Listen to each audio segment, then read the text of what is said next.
17 अगस्त 1947 आजादी मिले 2 दिन गुजर चुके थे। लोग कंफ्यूज थे कि वो पाकिस्तान में हैं या भारत में।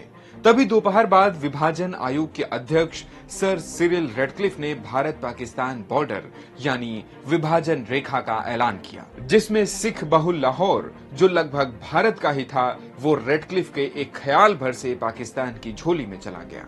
भारत पाक बंटवारे की लकीर के ऐलान की आज 78वीं सालगिरह है। भास्कर एक्सप्लेनर में जानेंगे रेडक्लिफ ने भारत को 2 हिस्सों में कैसे बांटा और लाहौर भारत के हाथ से क्यों चला गया।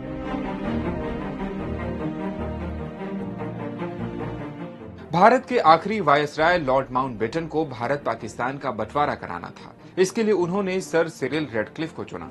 रेडक्लिफ इंग्लैंड के जाने माने जज थे, लेकिन उन्होंने इससे पहले कभी देशों की सीमा नहीं बांटी थी और न ही वे कभी भारत आए थे। ब्रिटिश सरकार का कहना था कि जो व्यक्ति कभी भारत नहीं आया वो बिना किसी भेदभाव के निष्पक्षता से बंटवारा करेगा। रेडक्लिफ के सामने जब पहली बार बंटवारे की लकीर खींचने का प्रस्ताव रखा गया था तो उन्होंने इससे साफ इनकार कर दिया। उन्होंने एक इंटरव्यू में कहा, जब माउंटबेटन से मेरी मुलाकात हुई तो मैंने साफ कहा कि ये बेवकूफी भरा आइडिया कहां से लाए हो।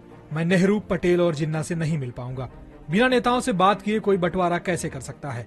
तुम चाहते हो कि मैं 5 सप्ताह में भारत पाक विभाजन कर दूं। ये प्रैक्टिकली पॉसिबल नहीं है। मुझे माफ करो, मैं इसे नहीं कर पाऊंगा।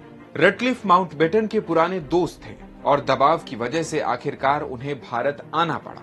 रेडक्लिफ को विभाजन के लिए जो स्टाफ दिया गया था उसे साफ निर्देश था कि कोई बाहरी व्यक्ति रेडक्लिफ से ना मिल सके, जिससे वो ठीक तरीके से अपना काम कर सके। इसके बाद उन्होंने बंटवारे की रेखा खींचनी शुरू की। पाकिस्तान में बीबीसी के पत्रकार ओवन बेनेट जॉन्स अपनी किताब पाकिस्तान आई ऑन स्टॉर्म में लिखते हैं, सर रेडक्लिफ के 2 फैसलों ने एक नाराजगी भरी बहस को जन्म दिया। पहला फिरोजपुर और दूसरा गुरदासपुर भारत को देना। फिरोजपुर में सिंचाई का हेडक्वार्टर और एकमात्र शस्त्रागार था, जिस लिहाज से ये पाकिस्तान के लिए बहुत जरूरी था। नजदीक होने के कारण पाकिस्तान को उम्मीद थी कि फिरोजपुर उसे मिलेगा। रेडक्लिफ तैयार थे, लेकिन तभी माउंटबेटन बीच में आ गए।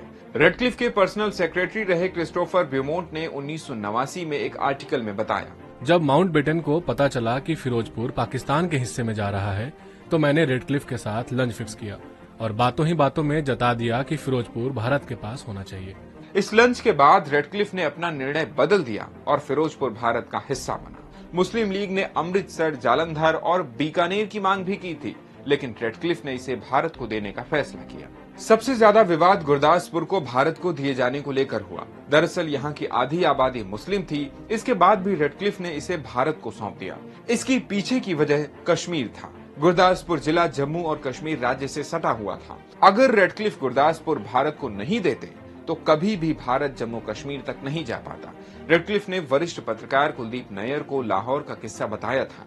नैयर अपनी किताब scooped inside stories from the partition to the present में लिखते हैं, मैंने रेडक्लिफ से लाहौर का किस्सा पूछा तो उन्होंने बताया कि लाहौर में ऑलमोस्ट भारत को दे चुका था।